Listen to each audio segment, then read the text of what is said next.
ઓમ નમો ભગવતે વાસુદેવાય. શ્રીમદ્ ભાગવત મહાપુરાણ, 9મો સ્કંદ, 14મો અધ્યાય. ચંદ્રવંશનું વર્ણન. શ્રી સુખદેવજીએ કહ્યું, પરીક્ષિત, હવે હું તમને ચંદ્રમાના પવિત્ર વંશનું વર્ણન સંભળાવું છું. આ વંશમાં પુરુરવા વગેરે મોટા મોટા પવિત્ર કીર્તિ રાજાઓનું યશગાન કરવામાં આવે છે. હજારો મસ્તકવાળા વિરાટ પુરુષ નારાયણના નાભી સરોવરના કમળમાંથી બ્રહ્માજી ઉત્પન્ન થયા. બ્રહ્માજીના પુત્ર થયા અત્રિ. તેઓ પોતાના ગુણોને કારણે બ્રહ્માજી જેવા જ હતા. તે જ અત્રિના નેત્રોમાંથી અમૃતમય ચંદ્રમાનો જન્મ થયો. બ્રહ્માજીએ ચંદ્રમાને બ્રાહ્મણો, ઔષધિઓ અને નક્ષત્રોના અધિપતિ બનાવ્યા. તેમણે ત્રણેય લોક ઉપર વિજય પ્રાપ્ત કર્યો અને રાજસૂય યજ્ઞ કર્યો. તેથી તેમનું અભિમાન વધી ગયું અને તેમણે બળપૂર્વક બૃહસ્પતિજીના પત્ની તારાનું હરણ કર્યું. દેવગુરુ બૃહસ્પતિજીએ પોતાના પત્નીને પાછા આપી દેવા માટે તેમની પાસે વારંવાર યાચના કરી, પરંતુ તેઓ એટલા મદાંધ થઈ ગયા હતા કે તેમણે કોઈ રીતે બૃહસ્પતિજીના પત્નીને પાછા ન આપ્યા. આના કારણે દેવતા અને દાનવો વચ્ચે ઘોર સંગ્રામ થયો.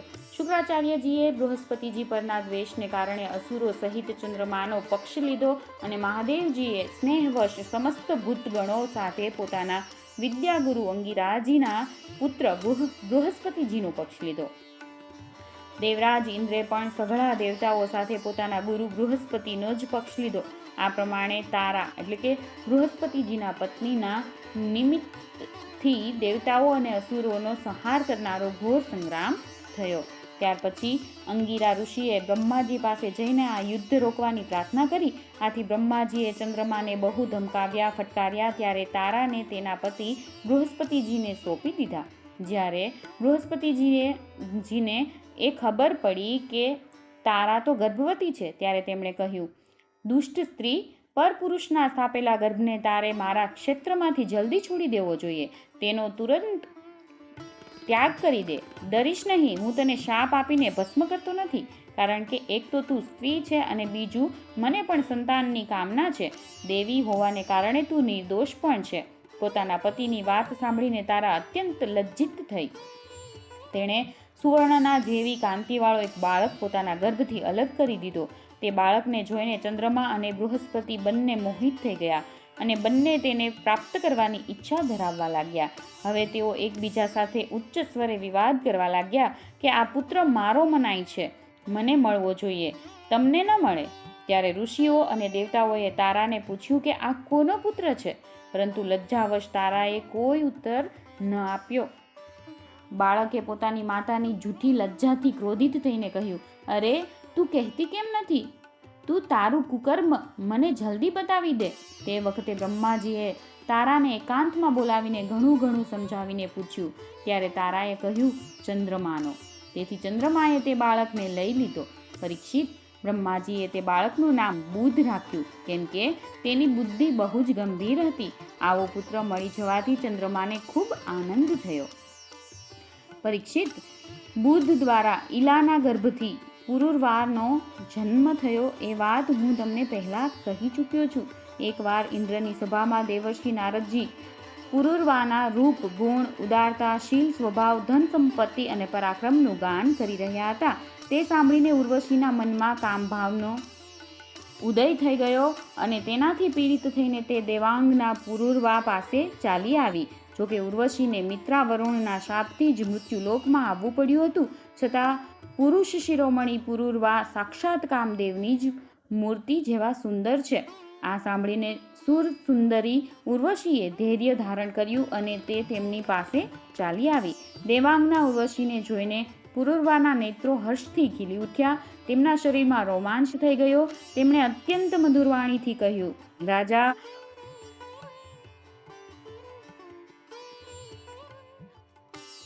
રાજા પુરુરવાએ કહ્યું, સુંદરી, તારું સ્વાગત છે. બેસ, હું તારી શું સેવા કરું? તું મારી સાથે વિહાર કર અને આપણા બંનેનો આ વિહાર અનંતકાળ સુધી ચાલતો રહે. ઉર્વશીએ કહ્યું, રાજન, તમે સૌંદર્યની મૂર્તિ જેવા છો. ભલા એવી કોણ કામિની છે જેની દ્રષ્ટિ અને મન તમારામાં આસક્ત ન થઈ જાય?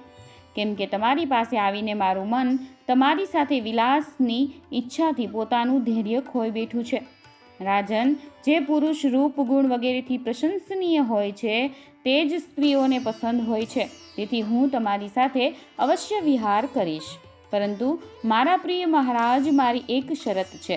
હું તમને અનામતના રૂપમાં ઘેટાના 2 બચ્ચા સોંપું છું. તમે તેની રક્ષા કરજો. વીર શિરોમણી, હું માત્ર ઘીનો જ આહાર કરીશ અને સહવાસ સિવાય બીજા કોઈ પણ સમયે હું તમને વસ્ત્રથી વિભૂષિત જ જોઈશ. પરમ મનસ્વી પુરુરવાએ બહુ સારું એમ કહી તેની શરત સ્વીકારી લીધી અને ફરી ઉર્વશીએ કહ્યું, તમારું આ સૌંદર્ય અદ્ભુત છે. પુરુરવાએ કહ્યું, દેવી, તમારો ભાવ અલૌકિક છે. એ તો સમસ્ત માનવ સૃષ્ટિને મોહિત કરનારો છે. અને હે દેવી, કૃપા કરીને તમે સ્વયં અહીં આવ્યા છો, પછી એવો કોણ મનુષ્ય છે જે તમને ન સ્વીકારે? પરીક્ષિત, ત્યારે ઉર્વશી કામશાસ્ત્ર પ્રમાણે પુરુષ શ્રેષ્ઠ પુરુરવા સાથે વિહાર કરવા લાગી. એ બંને દેવતાઓના વિહાર સ્થાનો ચૈત્રરથ, નંદનવન વગેરે ઉપવનોમાં સ્વચ્છંદ વિહાર કરવા લાગ્યા. દેવી ઉર્વશીના અંગમાંથી કમલ કેસર જેવી સુગંધ નીકળતી હતી. તેની સાથે રાજા પુરુરવાએ ઘણા વર્ષો સુધી આનંદ વિહાર કર્યો. તેઓ ઉર્વશીનું સુવાસિત મુખ જોઈને પોતાની સુધબુધ ખોઈ બેઠા હતા. અહીં સ્વર્ગમાં જ્યારે ઇન્દ્રએ ઉર્વશીને જોઈ નહીં, ત્યારે તેને લાવવા માટે ઇન્દ્રએ ગંધર્વોને મોકલ્યા અને કહ્યું, ઉર્વશી વિના મને આ સ્વર્ગનો સભામંડપ નીરસ લાગે છે. તે ગંધર્વો મધ્યરાત્રિના ઘોર અંધકારમાં ત્યાં ગયા અને રાજાની પાસે અનામત તરીકે રાખેલા 2 ઘેટા ચોરીને ભાગી ગયા. ઉર્વશીએ જ્યારે ગંધર્વો દ્વારા લઈ જવાતા પોતાના પુત્ર જેવા પ્રિય 2 ઘેટાઓની બે સાંભળી, ત્યારે તે બોલી ઉઠી કે અરે, આ કાયરને મારો સ્વામી બનાવીને હું મરાઈ ગઈ. આ નપુંસક પોતાને મોટો વીર માને છે. આ મારા ઘેટાને પણ ન બચાવી શક્યો. આના પર વિશ્વાસ મૂકવાને લીધે લૂંટારાઓ મારા બચ્ચાને લૂંટીને લઈ જઈ રહ્યા છે. હું તો મરી ગઈ. જુઓ તો ખરા, આ દિવસે તો પુરુષ જેવો છે, પરંતુ રાત્રિના સમયે સ્ત્રીઓની જેમ ડરપોક થઈને સૂઈ રહે છે. પરીક્ષિત, જેમ હાથીને કોઈ અંકુશથી વિંધી નાખે, તે જ રીતે ઉર્વશીએ તેના વાગબાણોથી રાજાને વિંધી નાખ્યો. રાજા પુરુરવાને અત્યંત ક્રોધ આવ્યો અને હાથમાં તલવાર લઈને જે અવસ્થામાં સૂતા હતા તે જ અવસ્થામાં તેઓ તે તરફ દોડી ગયા. ગંધર્વોએ રાજાને આવતા જોઈને તે ઘેટાઓને તો ત્યાં છોડી દીધા અને સ્વયં વીજળીની જેમ પ્રકાશ પાથરવા લાગ્યા. જ્યારે રાજા પુરુરવા ઘેટાને લઈ પાછા આવ્યા, ત્યારે ઉર્વશીએ તે પ્રકાશમાં રાજાને વસ્ત્રાભૂષણ ધારણ કર્યા વિનાની અવસ્થામાં જોઈ લીધા. બસ તે તુરત જ તેમને છોડીને ચાલી ગઈ. પરીક્ષિત, રાજા પુરુરવાએ જ્યારે પોતાના શયનખંડમાં પોતાની પ્રિયતમા ઉર્વશીને જોઈ નહીં તો તેઓ ઉદાસ થઈ ગયા. તેમનું ચિત્ત ઉર્વશીમાં જ રહેલું હતું. તેઓ ઉર્વશી માટે શોકમગ્ન થઈ ગયા અને ઉન્મત્તની જેમ પૃથ્વી પર આમ તેમ ભટકવા લાગ્યા. એક દિવસ કુરુક્ષેત્રમાં સરસ્વતી નદીના કિનારે ઉર્વશી અને તેની 5 પ્રસન્નવદના સખીઓને તેમણે જોઈ અને ખૂબ મધુર વાણીમાં કહ્યું, પ્રિયા, ક્ષણભર ઊભી રહે. એકવાર મારી વાત માની લે. નિષ્ઠુર, હવે આજે તો મને સુખી કર્યા વિના જઈશ નહીં. આવ, આપણે બંને કંઈક વાતો તો કરી લઈએ. દેવી, હવે આ શરીર પર તારી કૃપા દ્રષ્ટિ રહી નથી, તેથી તેને તે દૂર ફેંકી દીધું છે. તેથી મારું આ સુંદર શરીર હવે અહીં જ ઢગલો થઈ જશે અને ગીધ વરુઓ તેને ખાઈ જશે. ઉર્વશીએ કહ્યું, રાજન, તમે પુરુષ છો, આ પ્રમાણે મરશો નહીં. જુઓ, આ વરુઓ ખરેખર તમને ખાઈ ન જાય. સ્ત્રીઓ કોઈની મિત્ર હોતી નથી. સ્ત્રીઓનું હૃદય અને વરુઓનું હૃદય બિલકુલ એક સરખું હોય છે. સ્ત્રીઓ નિર્દય હોય છે. ક્રૂરતા તો તેમનામાં સ્વાભાવિક રીતે જ હોય છે. નાની સરખી વાતમાં ચીડાઈ જાય છે અને પોતાના સુખ માટે મોટા મોટા સાહસનો કામ કરી બેસે છે. થોડા સરખા સ્વાર્થ માટે વિશ્વાસ આપીને પોતાના પતિ અને ભાઈઓને મારી નાખે છે. એમના હૃદયમાં સુરદ ભાવ તો હોતો જ નથી. ભલા ભોળા લોકોને ખોટો ખરો વિશ્વાસ આપીને રહેસી નાખે છે અને નવા પુરુષોની લાલચમાં કુલટા અને સ્વેચ્છાચારી બની જાય છે. રાજન, તમે ધૈર્ય ધારણ કરો. તમે રાજેશ્વર છો, ગભરાઓ નહીં. દર વર્ષે એક રાત તમે મારી સાથે રહેશો, ત્યારે મારાથી બીજા સંતાનો તમને પ્રાપ્ત થશે.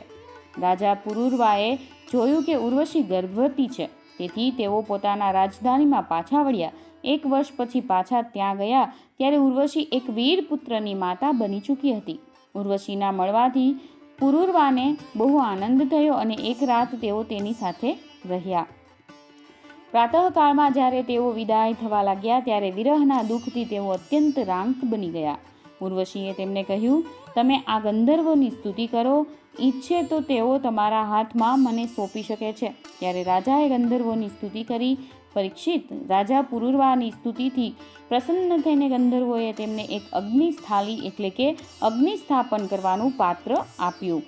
રાજા તેને જ ઉર્વશી સમજ્યા, તેથી તેને હૃદય સાથે લગાડીને એક વનથી બીજા વનમાં ઘૂમવા લાગ્યા. જ્યારે તેમને ભાન આવ્યું ત્યારે તેઓ તે સ્થાલી એટલે કે પાત્રને વનમાં છોડીને પોતાના નગરમાં પાછા આવ્યા અને રાત્રિના સમયે ઉર્વશીનું ધ્યાન કરતા રહ્યા. આ રીતે જ્યારે ત્રેતાયુગનો પ્રારંભ થયો ત્યારે તેમના હૃદયમાં 3 વેદ પ્રગટ થયા. પછી તેઓ તે સ્થાન પર ગયા જ્યાં તેમણે અગ્નિપાત્ર છોડ્યું હતું. હવે તે સ્થાન પર શમી વૃક્ષના ગર્ભમાં એક પીપળાનું વૃક્ષ ઉગી નીકળ્યું હતું. તેને જોઈને તેમણે તેનાથી 2 અરણી કાષ્ઠ બનાવ્યા. પછી તેમણે ઉર્વશી લોકની કામનાથી નીચેના અરણીને ઉર્વશી અને ઉપરના અરણીને પુરુરવા અને વચ્ચેના કાષ્ઠને પુત્ર રૂપે ચિંતન કરતા રહીને અગ્નિ પ્રજ્વલિત કરનારા મંત્રોથી મંથન કર્યું. તેમના મંથનથી જાતવેદા નામનો અગ્નિ પ્રગટ થયો. રાજા પુરુરવાએ અગ્નિદેવતાને ત્રયી વિદ્યા દ્વારા આહ્વનીય,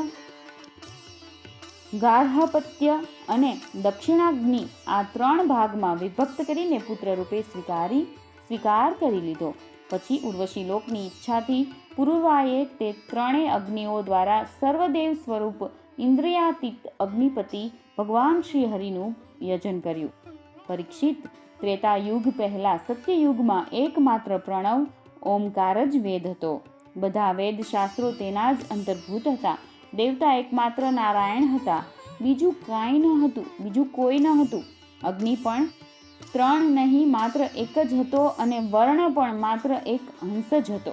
પરીક્ષિત, ત્રેતાના પ્રારંભમાં પુરુરવાથી જ વેદત્રયી અને અગ્નિત્રયીનો આવિર્ભાવ થયો. રાજા પુરુરવાએ અગ્નિનો સંતાન રૂપે સ્વીકાર કરીને ગંધર્વલોકની પ્રાપ્તિ કરી. 9મા સ્કંધ અંતર્ગત એલ ઉપાખ્યાનમાંનો 14મો અધ્યાય સમાપ્ત.